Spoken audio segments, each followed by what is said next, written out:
सुप्रभात। मु देवाशीष नायक। प्रथम मु समस्तंकु शिशु दिवस हार्दिक अभिनंदन जनाऊँछि। शिशु दिवस प्रति वर्ष नवेम्बर 14 तारिख में पालन कराए। यह पंडित जवाहरलाल नेहरू जन्म दिवस।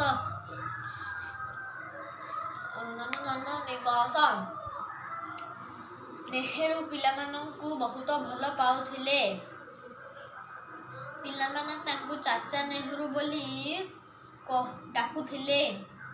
वर्तमानर पिला ही कालीन नागरिक अटंती। से भारतर प्रथम प्रधानमंत्री थिले। तांको बापांको नाम मोतीलाल नेहरू और माँ को नाम स्वरूपा राणी थिला।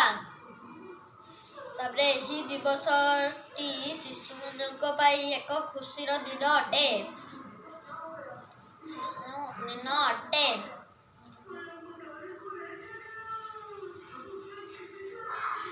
तापरे ही दिवस को बाल दिवस बोली कहा जाए।